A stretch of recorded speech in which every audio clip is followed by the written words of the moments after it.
Why soon? Iwe ni tedo ama we nla ngu we osi we gun Omosede. Ikakabo wa we mo so pa no imagine ni ayata me. Oge ne mata ikakabo wa we mo. Lao. Ina iwe ebi ni osi wa gbahin. Wa ya gbari hian. Iwe nla ngu me gwegun gba me me na ya gbegbo an ri ogun e. E ma ta gele ni hian se ma hu. E class ni meje. J'ai OWVG. Et va ni mariage nia. Ou mieux gaya. Et va so mena to bo guegun. E ti te guegun so. Ya wa si ko yo wa vanu ve kita no bi pa. Me na guegun an ve ogun ai la o. We wo pa me ja ko nda o se wa ya re gba hin gu me guegun. Ikakabo wa we mo ni la o. Ah vanu. To iri efo a. Oni pa me yin wo. La wo go brother. Gu me gu wegun. Eni meje na, wo wa mi na. Me guegun na ju meje. Wo De no no tá mais não. O lá onia, o ba ya oko. O tá bu me ade da gunha cama cede. Lá gunha gogo. E vai wa mi classe ni tanu ya mi. Brother to bogo gogo. Tu dai me eu ni meji na me gwa na chu meji. I me ma wa gunha ti ma do aka ma de ga gunha go me cede ko. Omo, ihun. Oni enu ata. Wa gunha go. Ya gwa gwa. O phone. O tie me ba. E de wese. Ya gwa gwa. Wese. Aba yo.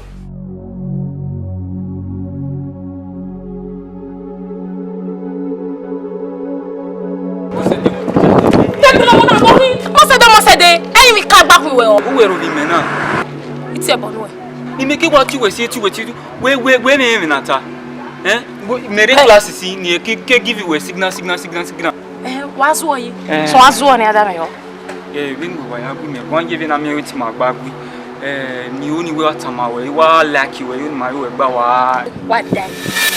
E to bi wa mi me wude. E wo e kinu da me na wo pe da mo very yo. Ya we mi ama wuwa ya we kyo no wu de. Omosede. O we ro bi me na. Very yo.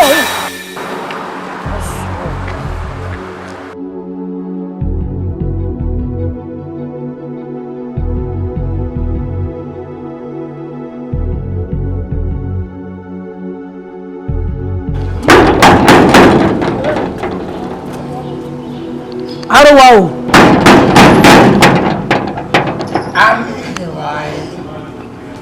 Who is disturbing my gate this afternoon? Vamos, sir.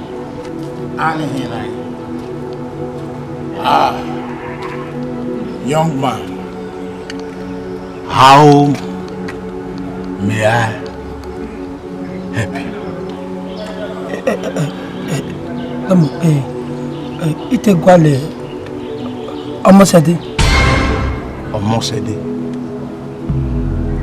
in my house. That you knock at my gate at all is a sin. Or am I even Omosede in my house? That is iniquity.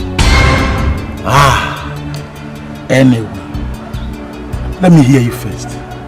How can sir? Anyway, sir. Ukpo nokpa norodo awo eji egusa okeso yari ya bederio enami Omosede yawo odume kama yo yebe mara ote yame ya kwale akiwa. Oh, come on in, you're a good man.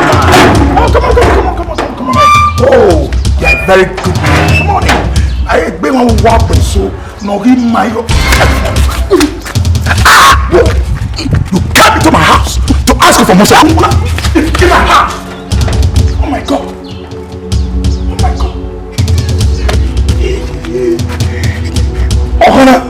All of a tunnel. Omosede. Larry, no hang that one way. A boy in another bring me the compound on another big like Katie, man. In another bring me on my actions, you won't like it. Daddy, man, boy, it's just a street boy. Man, no palo here. Oh, they'll confirm me. Always street boy, abi samagwa ema tusi igbiara hulu kwa ni evi o wa nemu wa monte or when you lele here. So you have the audacity to tell me where a street boy will lay here. They were around while they dead the way the boy was hitting the gate. Okay, we are baby. All the meta bagolo are all one while the kitchen here. We will not make it. Oh, Omosede, ma, eo, unime wena ka home na ya doloji. Where do you go by? A boy ni marry no gwa lo here. Ima ho ide. Eo, mo gwa lo here. Ni egwi mo ene ne boy. Abi on ni egede ne boy na re mo we gwa lo. We calm down. We calm down. Omosede. I'm going to squeeze that ball. I'm going to squeeze that ball. You take it easy. That's why we both in. I don't know why you show. What's wrong? Sorry. Omo na ya bomo na ya see ekegbe now. We be tired na be hon e ma ya be gbe bon. Anyway, wa nya jina. We complain. Not supposed. I advise you. I'm going to squeeze that boy. Now, you don't understand.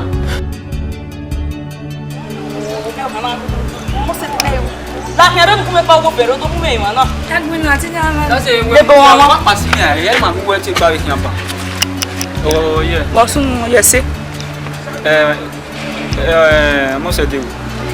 Omosede pa ne su. Pa ne. O ma le lu wa be na. E na we go Omosede ile ma hia. O be no pasi. Wo yo ntima ba. Ka no de. Bila we me we muja ni ile hamhe we iwe mu e uni ma we gba rose bosi. Imeke wa no sunu yen to bo mu ne. Tell me na me force. Yen te gbi mo bi ne.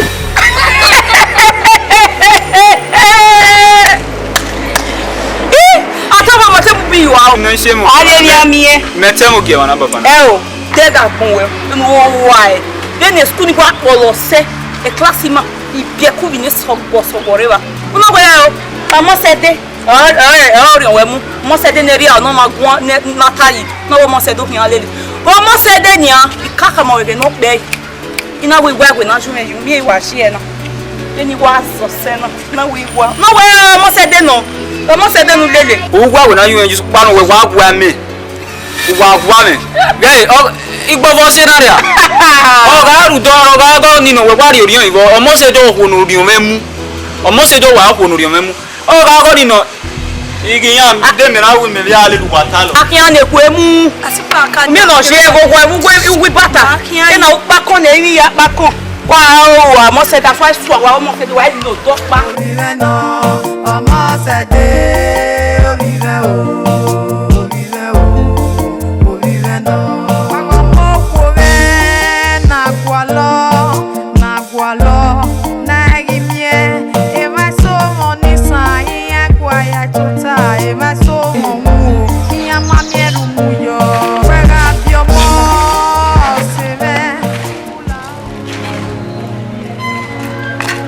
Bosunu wagolo wale.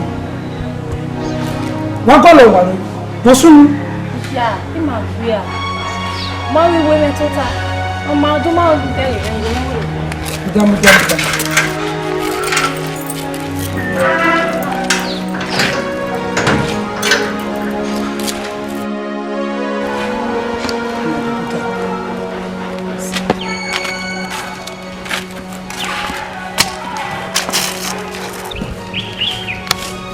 Sa when do tamaro no egui abi agugbo egbon wo itamaro ge gwa lo mi ati wa o ma ho genya na me na gbo obi ndago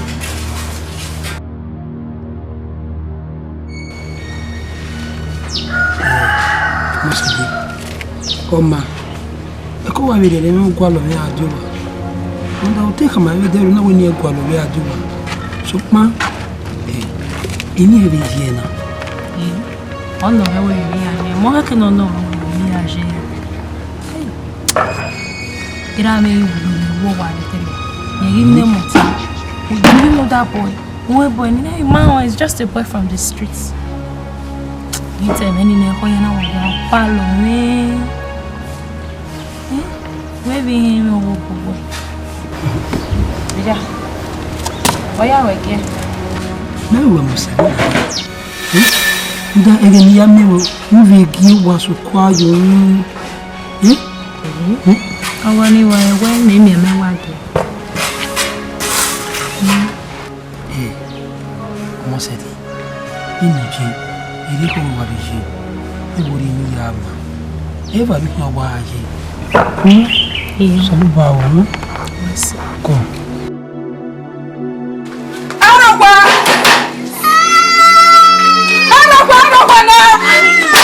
Arogwa meno nulati.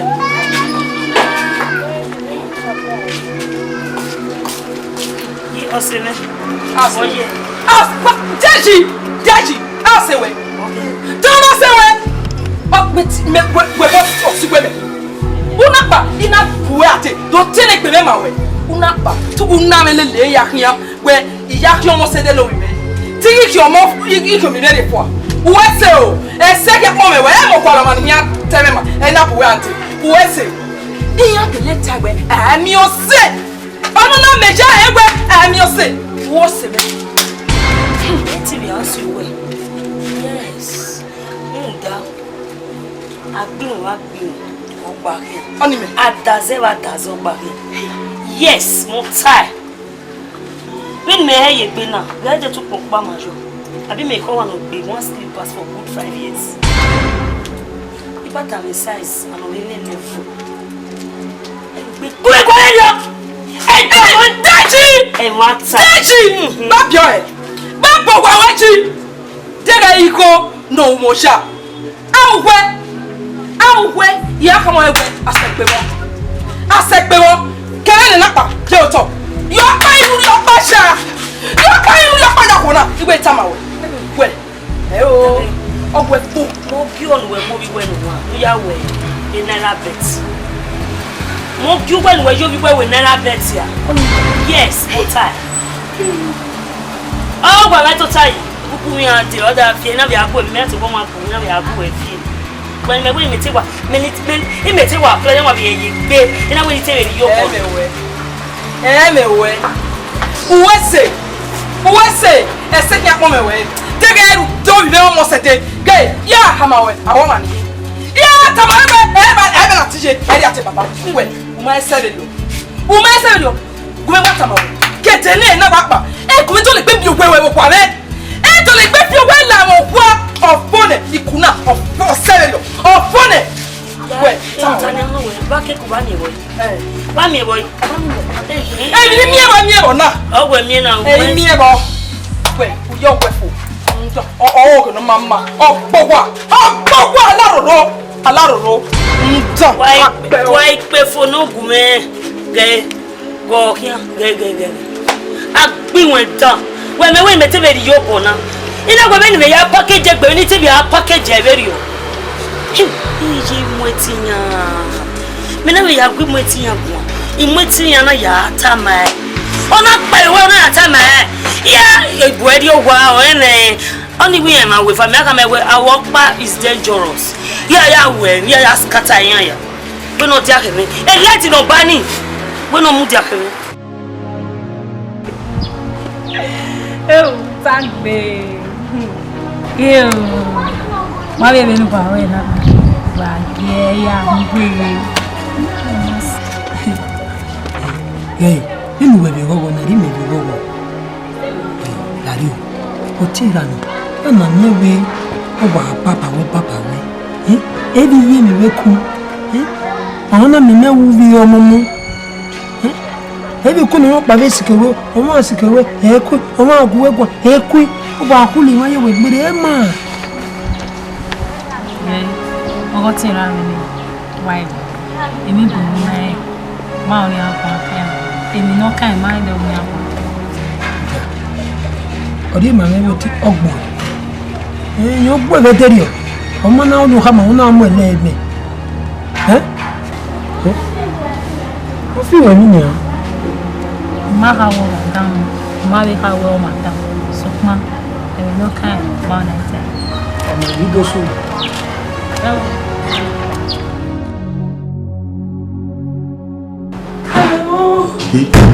What are you?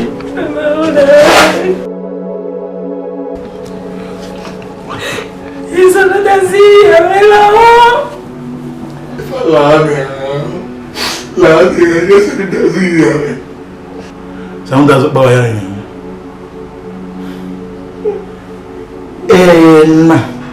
Make it to Fuya. Is it today I've been turning you from? Eh? Is it today I've been turning you from? If I should be here. Huh? Any man day, but we love when I walk in me one. Not so sorry. Okay, I see, man. I just enjoy you quietly and go. Open your legs. Open your legs. Eh? Where? Oh my God.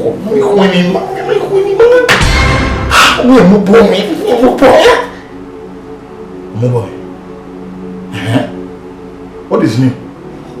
Moboy. Everyone said the liquid. Anyway, no one to make us so sorry. Over your head. Baby, you want to kiss me?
Omosede baby, you know where Omosede. Oh, when you are that, I will feel you right here. You have to understand.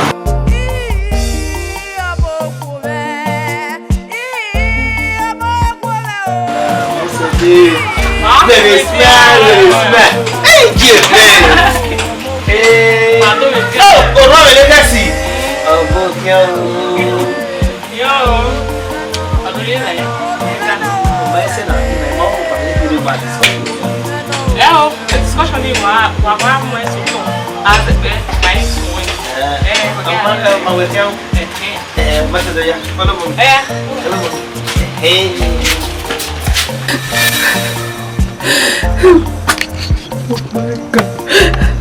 Oye, vení, baeu, meu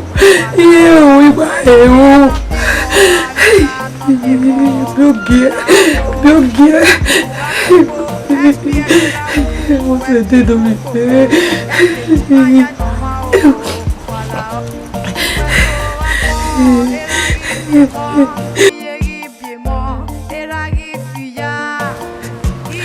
Igual vai lá o bimonona. Oye, ni eu, eu. Me gba okoto egbe Omosede. Kini gbe ya wu e. O gbo mino. Ono to we de ni ere ogbe yo. Me de to mo ri ono ni wa ilu e. Abi ogbon aje no.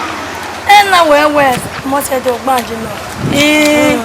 Me wa ere yo. My young class never boyfriend ever. But Omosede Ozun dawo.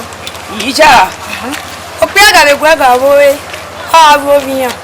Me na ikita no biokpa. We ma egwe. O wa ran gbo egun. O ma na su emi yo hun ne. Ya be no ya. Ase ma be mi amie. Ma be to mie. We madam. Kale. Esther. Emi na do bo aro no wo Omosede. No na ya wu yin be no ya yin na. Veze no suwa ma heke no wa tie no wa no. Ta bo wa mi down. Omosede o se me o. So se ke bugwe. O si mo. E wo na ego ki afa ki ogo no wa ha ara nye. Gwe no ke me na isu le ba vupo. Ise me no. Omosede no ya muzi arigo. Usobo we school no ya arigo no ya we mi. Wa re. O fini wa do gwa na oja. Wa re wa so po. Wa re wa no wa ya we mi bo kwa. Egu no. You need to be careful.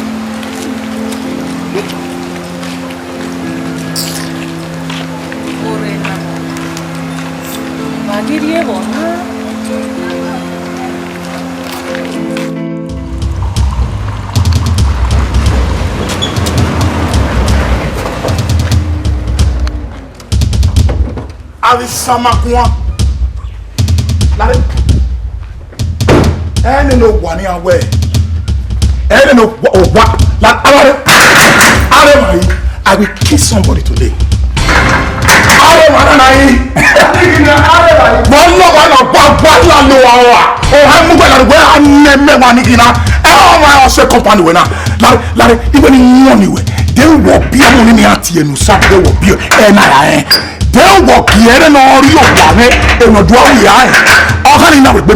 Yeah, he walk back. Even when the police near boy there. Oh well, no, you are finished. Oh, go off when you are boom. He cook here then. No, I feel. Just look at him. If your kid to be there, poor people. Poor people. Every one is over me now. I remember na fe mana. Oh, what be me? I just want to hang your marry. But we make your way our poor people. I want to do it. Oh, Rick, we are never there. You are poor, they bury. Wow, let Jamon! I cannot go away. I will not remember. Who put me a joker? Who do I marry? Who got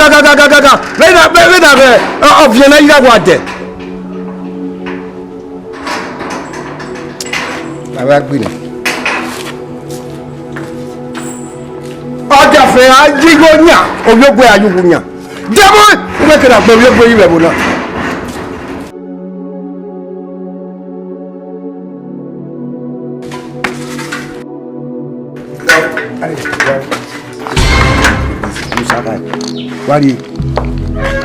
wà kéde. Baba ìyá mi ò sè mi àbẹ̀ mi lọ pa. tọ́síwẹ̀nù ni tọ́síwẹ̀nù yá mi ẹyin. Omosede no. Omosede. Eri owa no se. Egeli wa no. Eri Omosede na bu me ajo wana do ayo ya me duduwe. Ni keri duna, oro pa me ajo ya me je. Ruja wania, o pe ina bu me ajo wa. Oro do anya ma we eri yan gbe, eri yan mu we ti abu no bo, ti abu no we. Ruduwe. Baba, ya Daniel obi Omosede. Do be vacuum. Wait! Abomo. Ayeri gba mo. Ge iwe ri wa po imo won. Imori oni we gbe mi wa we omo ni Omosede we gbe mi wa. Buja no emi no mu e adedo. Wa! Iga gbe gbe mi wa ifa. Ge eri gba ya mo. Ma we pe oni ja obe wa ifa ni mi wa ifa wa mu je ra ma we ti wa ifa ru da. E o ni Oh, you don't know I get it. I read my moe. I don't know more I get do. Omonwa Arabwede. Omosede.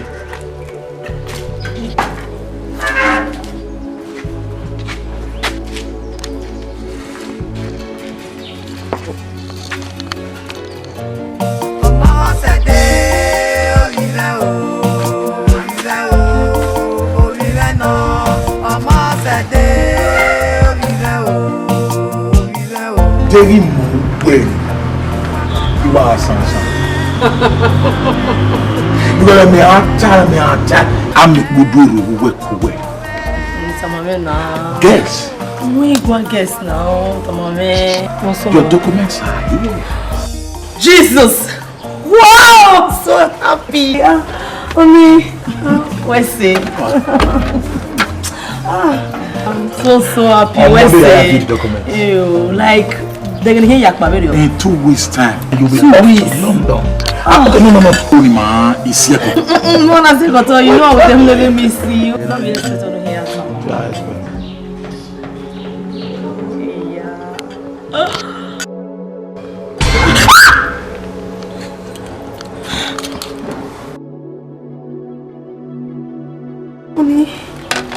You going? I don't understand. You need him woman, dear. What's the day?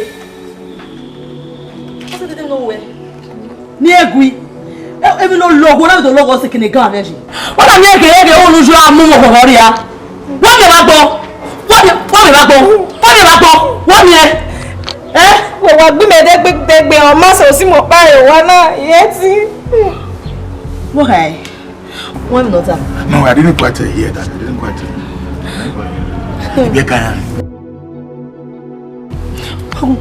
My expensive My girl. darling, you'll be off to London. Okay, I can shop, eh? My darling.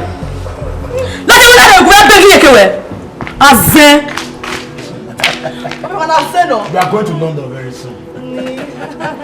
My darling. When on my pied là haut, quoi mieux virer, où yo bessi moi, au salon y ouais, au gawo wenwe, ria mamo, amai de na kwe.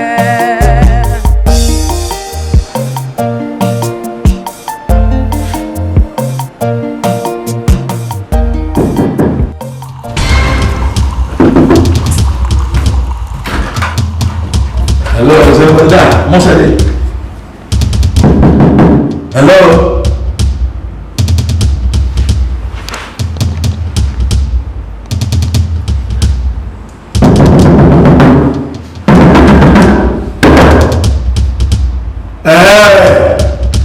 Omosede. Like who were we doing more? Huh? Who did more? After we have decided, we were. Hey, this little girl is so my kid. I want to lock herself in. Oh my goodness. Almost walk you now, you kill now. Walk you now. All I shall see. I'm more sour, my own father. Nobody's here. Uma kume wasona, ebe agbo akume. All that was walking around here. Ebe agbo walk you now. We shall see. No, now. Omosede.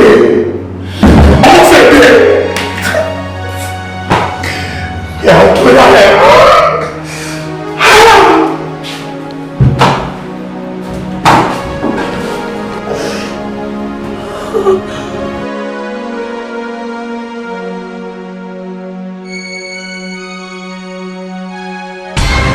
Larry, you call out. Larry. No, no, Subana, Buwa. That year, where is it? No, where Omosede. Larry, S.O.A. Bue. Ariana, S.O.A. Bue. S.O.A. Bue. All the new wire. I'm not changing it. Like, if you were school, it's not like an old lady. If you buy it, or bear when you I give you money for everything. If I feel by me. Snabu! Yano Papa! Ogene go pa me ya so mo nu go asno. Me jo mo nu a. Na na mi egbe, una do fi me beleku. Eriwa wona. Uma ise ti o pa asno bu. Ogene go pa me ya so mo nu go asno bu. Oh, we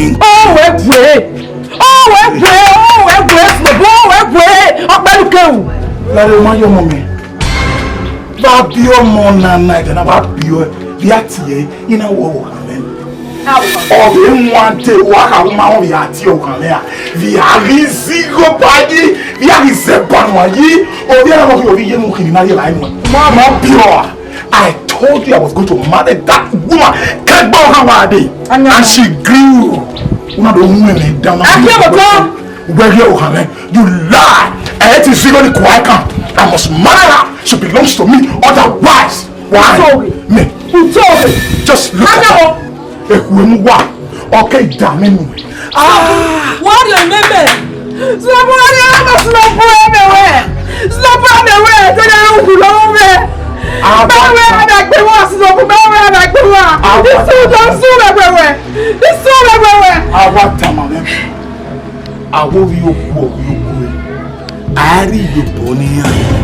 Just look at you. If you kito be there. Just look at you. If you kito be there. Poor people.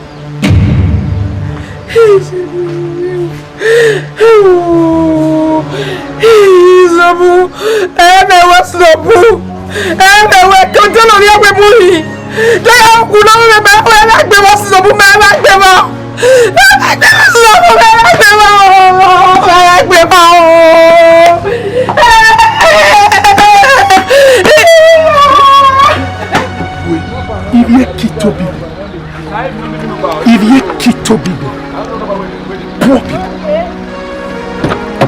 If you kito be poor people.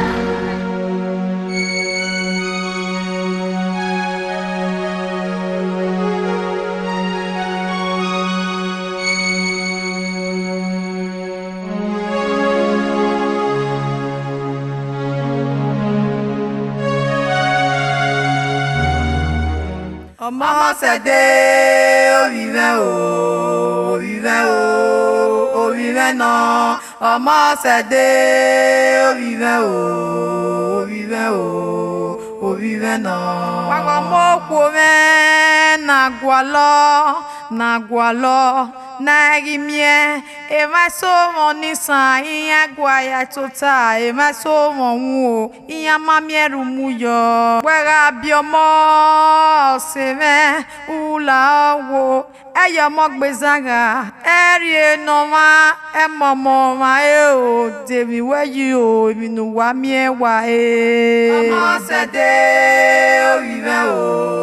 o vive no, Omosede, o vive no. Bueno mae biela o, kwa mi oviere, uyo besi mwe, osano yiwe, oga wo wenwe, eri amamo, ama ede na kwe.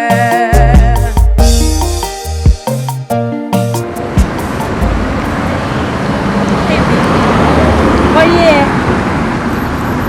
I think I say.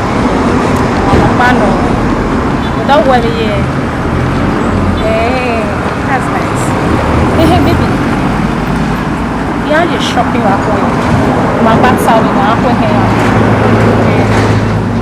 Yeah, I need it to wire the money. Just 220,000. Okay. You see, I love you. Shop kiss.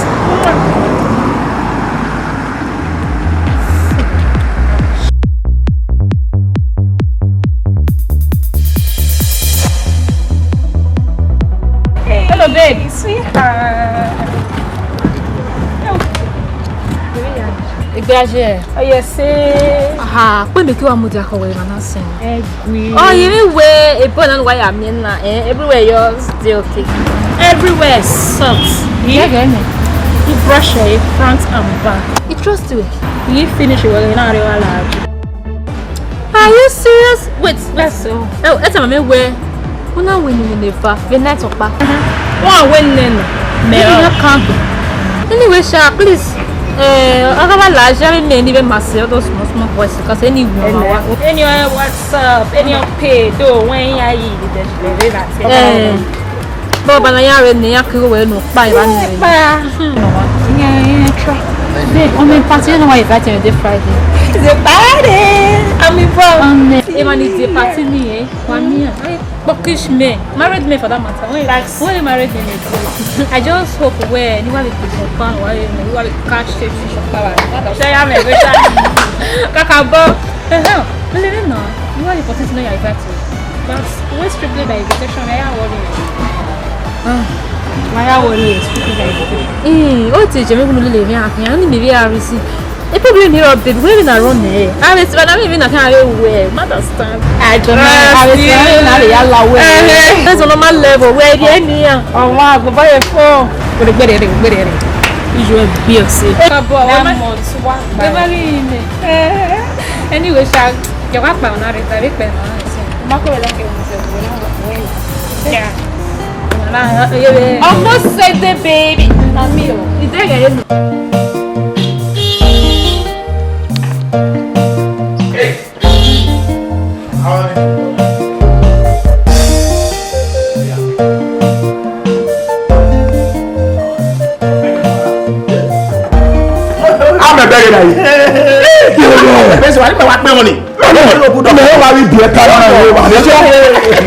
Long time. I know. 3 days ago, you buried that. May call where no way show. 3 days ago. May call the phone where full way show. Oh, my gosh, now let me just come in. I will jam a one load near me. Oh, Tenero, oh, Nana.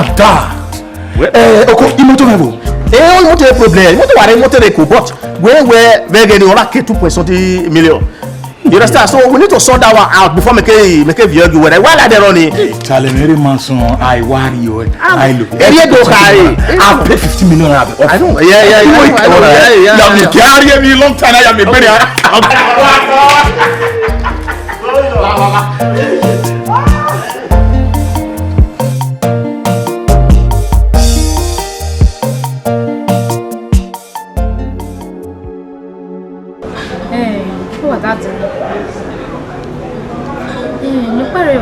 Oh, Jimmy, wait on the phone. Okay, just 10 minutes.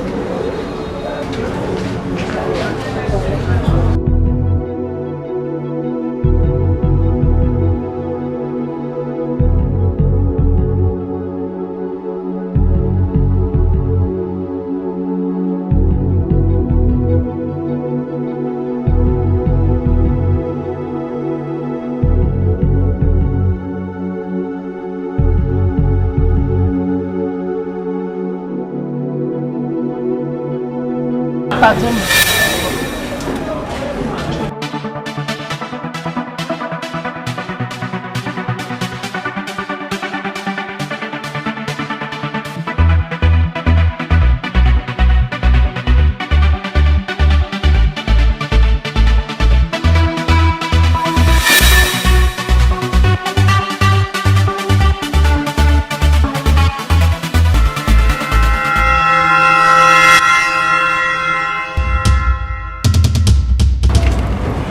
Who the hell are you?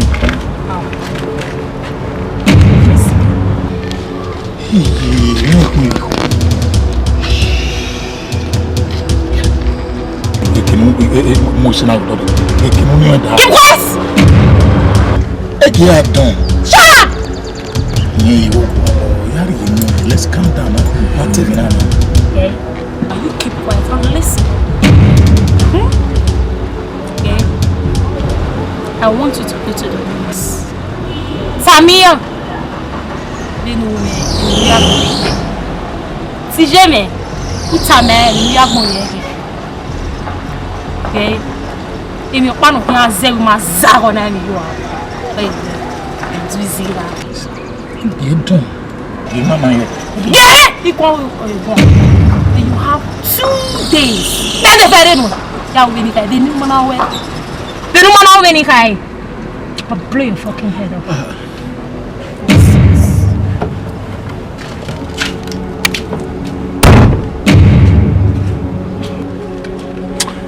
To me, I was seeing him. A boy is a lamb. He walking over one of the walk way, a DYU. Also, I can. When you are a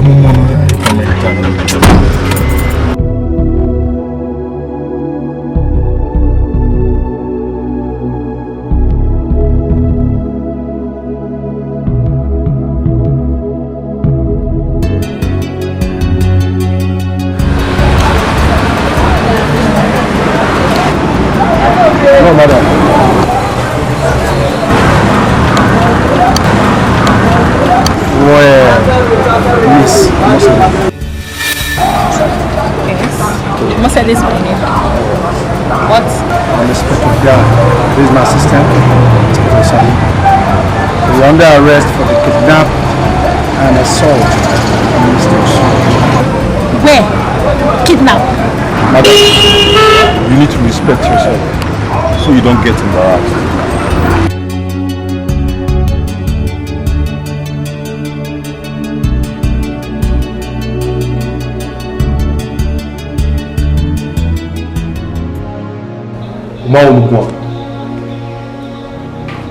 You don't want to give us the information we need.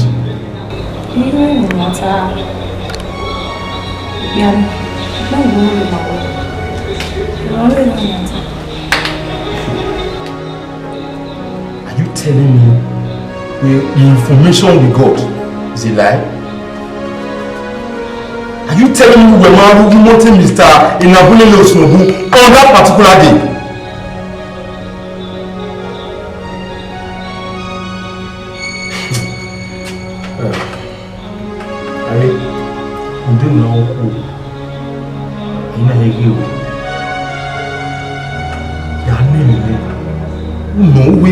Inspector Osayi, he will tell you.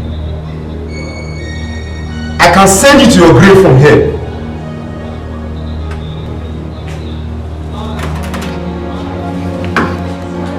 Back.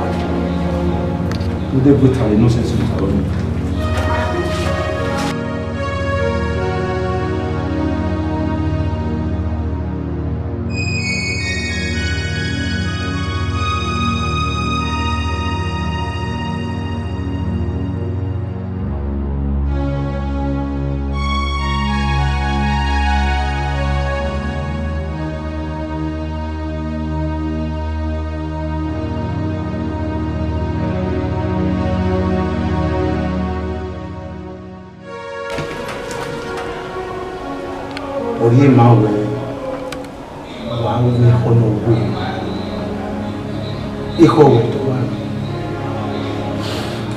Well, come on. To ease your stress and torture, what they want to know time. Now, all you're waking up.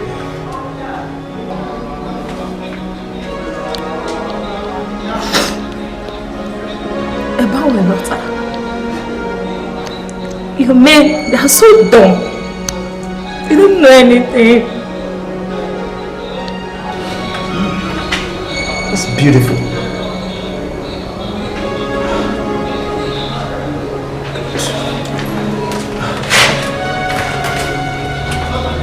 In one say, in Wezosena, full of life and prosperity, blessed with the vigor of a man. Let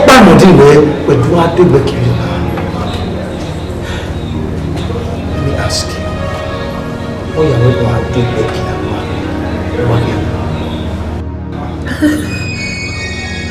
Help. Where were me vive in me? Where was your seven in me? Only one was me here.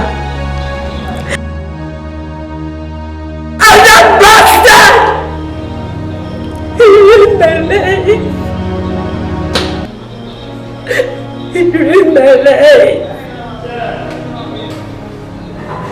I'm interested.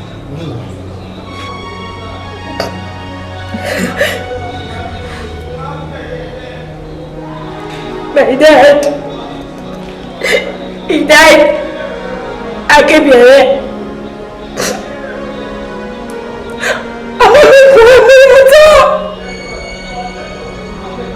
The accident was so terrible that they couldn't find his corpse.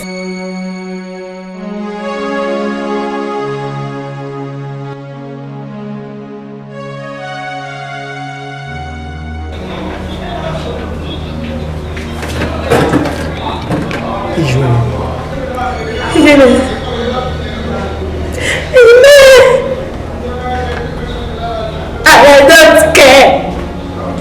I don't care.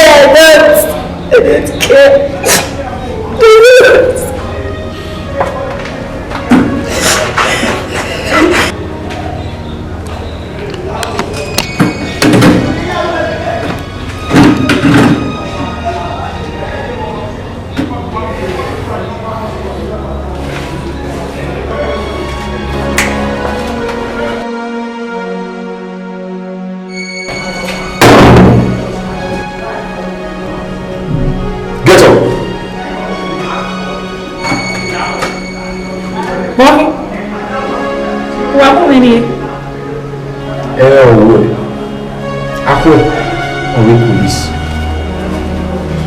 I'm instructed to release you.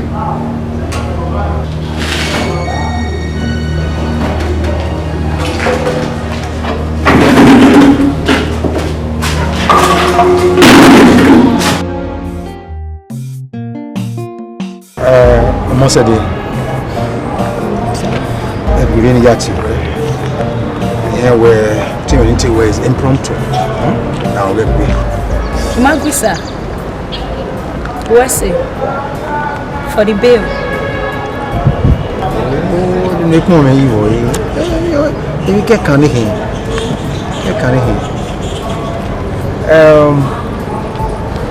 Your plan only going where Nimeyanla police force. A worry, now. So my do move come win again. Okay, can you dear with me? I do not buy it, never do win. May say, mania, a case no cow, make a treat. On a wise you make a on your case of you ain't very aware. You want to Amen. It's here. The same year I can recognize you, which is the past. But I couldn't. The memories, the picture, I just couldn't let it go completely.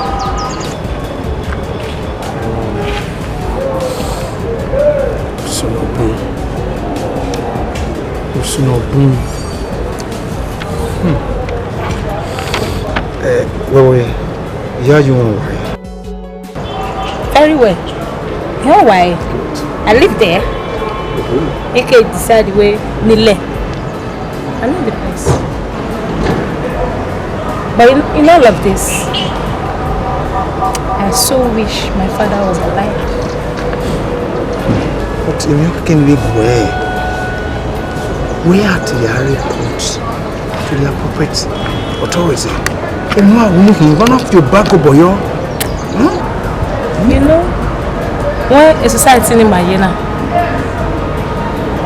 why I tell me so my young wolakpa, maybe near me and they might don't know the stigma, everything. The way people will be looking at you as if you've done. I just decided to stay on the low key.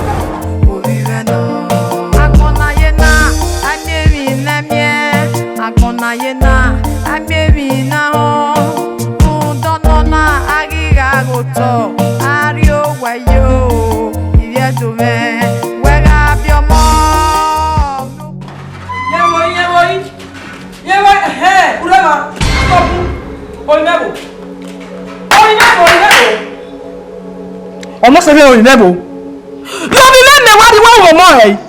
You remember? Dio bi me no sino bum ndo pelu kewu. Hey!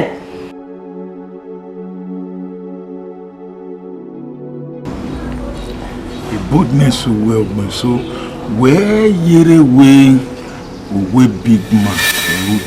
Look at just the way you dress and the way we are loud. Huh? I don't shall maybe why poor people. If you keep to be there. Tori. Evana Beku. Azagba zeni. Una jori mekhiye atalakba with your order me. Oh money me be. Mana one wa so gure binimi. Ma mo si ogwe yo we gbe. Mo se nagbon mo ri ba inu. Ah, no ya da me.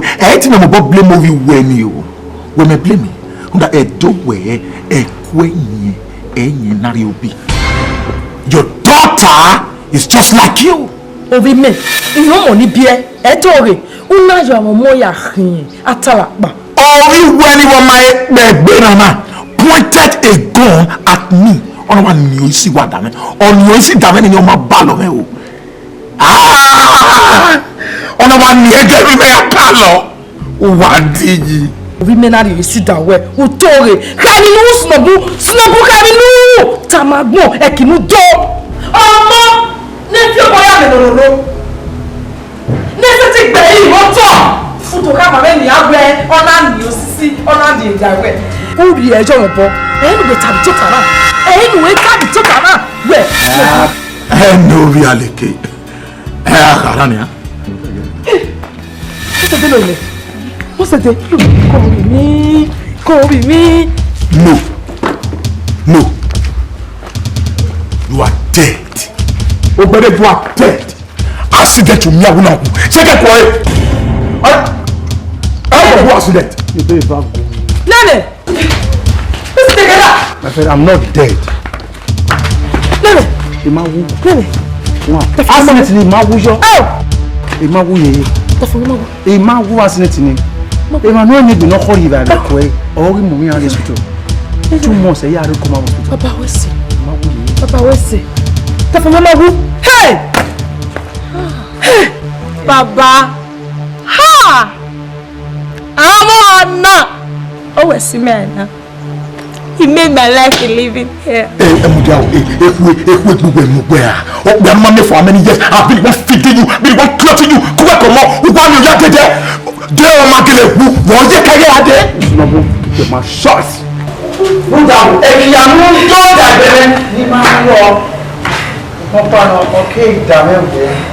Oh, man,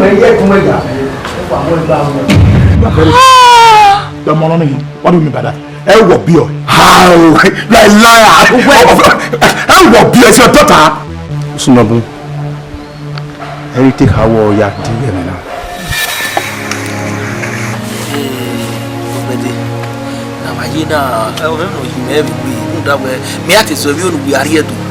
Nu ya we test of you do na nia uni ma be ke ma yidi na me ma ya yiwe mata no Sunobu when we me mu ro pale ni na wajina me de ma fiam we he wori mama mi kina la lai imi ro pa ra gbon na neme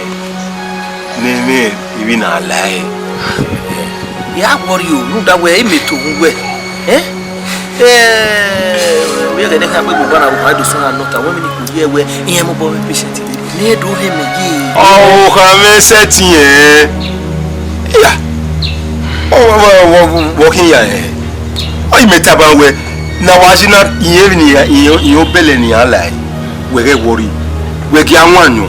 Ah, even we are going to work in the Yena. He will get more where you hear more. He one of your damage. One by no Yahweh, who did or see. I say, Sunobu worry be. One and you worry when I'm one now. We want one. Yeah, one of them we are going to suspect. Why, you Sunobu? Ah, worry be.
Solomon.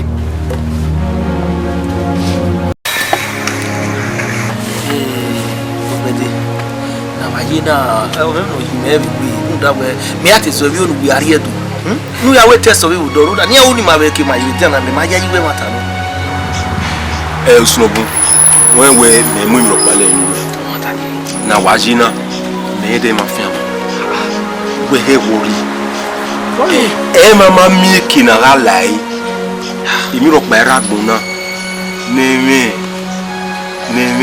ibi na lai ya worry you no that way me to we we ga ka pe gbona wa do so na not when me ku ye we iyan mo bo patient me do he me ji ka me set yen ya working ya ai me taba we na wajina iye ni iyo bele ni ala we get worry we gi anwanyo even ya kwa na kwa na ya ni nda wo kekere na yina abu we yi baba ke wa ra mo we yen hin amu mo yi opa no ya da we ni egbe won gba ro no ya we ji we o de hu ti ni o si na ya se bo kwa we no ya osinobu worry gbe anyo ma wari mo na nwon na we wa anyo ya anyo be no ya gba wa we mu de suspect anyo osinobu worry gbe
Solomon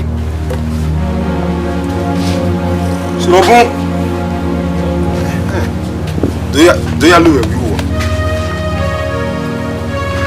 gbe eri o gbe ya gbe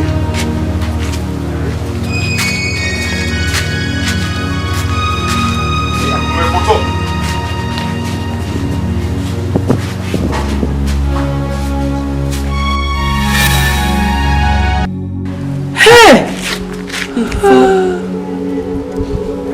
Baba. Iye o. Iye. Ògbẹ́dẹ ọmọ ẹ̀sìn. Ògbẹ́dẹ ọmọ ẹ̀sìn. Ọmọra bí ẹ̀rọ dányọ̀ ìmọ̀ ẹ̀. Ẹ̀dọ́ ìmọ̀ ẹ̀. Ògbẹ́dẹ ọmọ ẹ̀sìn. Iye. This monster. Ọmọ ni mi yé kẹ̀mẹ́ bí ẹ. Òwe ti ẹ̀ rárẹ̀. I trusted you. So come pa you know, o mai ti gbege we gbe.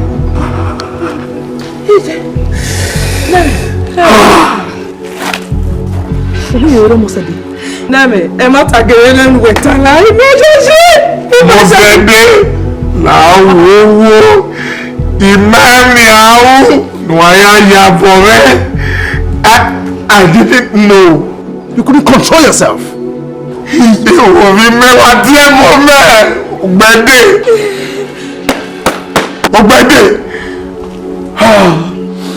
Officer! Sir! Where's the officer? Sir! Get this man arrested! Sir, you are under arrest for the molestation and abuse. Also, infringe on human rights on Miss Omosede Daniels. I know. You kindly follow us to the station. I will. I know. I will. Then I'm moving all the punishment here. Yeah, go. Obede, I was here now. Can you imagine? I slept with his wife in a drunken state. Can you imagine? He's a bad man though. He's a bad man. But we are station. We are clinic. Come with it. Omosede.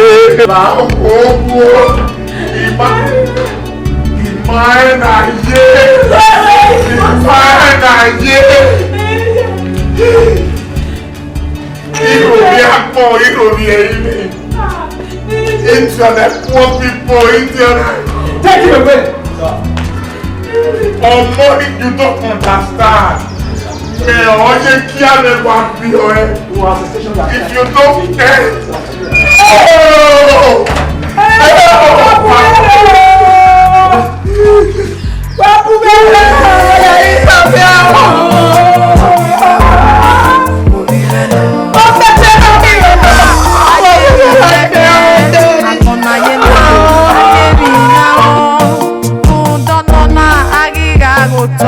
Ario wayo, if you to me.